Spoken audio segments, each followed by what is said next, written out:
La seconde représentation de la maison de Dieu, son église, se trouve dans le tabernacle et le temple. Ils sont identiques quant à l'intention. Il y a en tout deux idées en relation avec ces désignations. Premièrement, ils sont l'endroit où Dieu se tient, le lieu où Dieu choisit de se tenir et où il peut être trouvé. Et normalement, c'est dans son tabernacle, dans son temple, dans l'église. L'église est supposée être et en vue d'être l'endroit où l'on trouvera Dieu, où Dieu se tient. Ce n'est pas un édifice, c'est le peuple de Dieu. Il fait choix d'un endroit pour lui-même. Combien dans l'Ancien Testament il y a d'illustrations de ceci? Psaume 132, 13. Mais les paroles de son propre Fils sont là où deux ou trois sont assemblés en mon nom.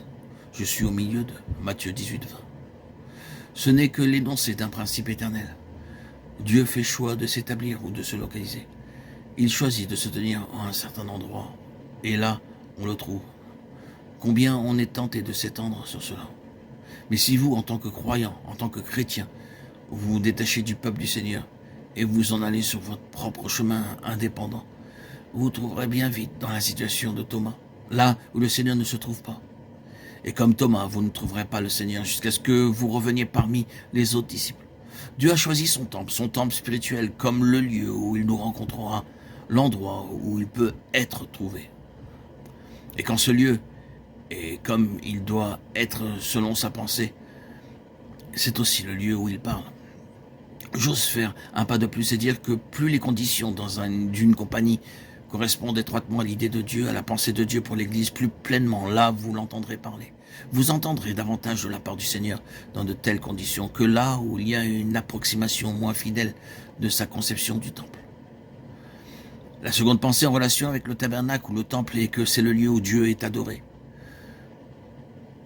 La réalité là, c'est la sainteté à l'éternel, la maison spirituelle de Dieu. Cependant, on n'est plus maintenant une structure, mais un peuple. Et donc le temple exprime la pensée d'un peuple qui adore. Et qu'est-ce que l'adoration? Nous avons souvent défini l'adoration comme le fait que tout est attiré dans la direction de Dieu.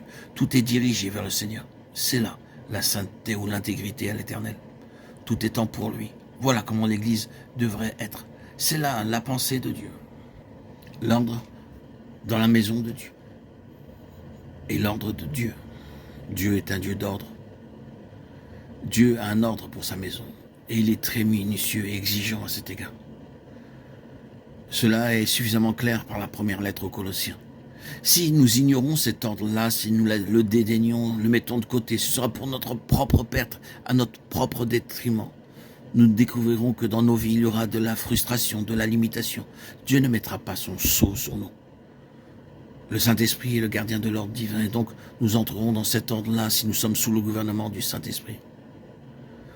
Notre placement dans la maison de Dieu est la prérogative de Dieu par le Saint-Esprit. La place que nous occupons, la fonction que nous remplissons doivent être désignées par Dieu. Si nous essayons de faire ce que Dieu ne nous a jamais demandé de faire, nous serons des laissés pour compte dans la maison de Dieu. Mais si sous le gouvernement du Saint-Esprit, nous sommes contents de ce pourquoi le Seigneur nous a introduits dans sa maison, nous serons en repos. Ce sera l'harmonie et non pas la friction. Dieu dirige sa propre maison. Et comme je l'ai dit, ce n'est rien d'autre que de l'impertinence d'entrer dans la maison de Dieu et d'essayer de renverser l'ordre ou d'imposer notre propre ordre. Nous devons toujours chercher à être soumis au Saint-Esprit et à son ordre dans la maison de Dieu.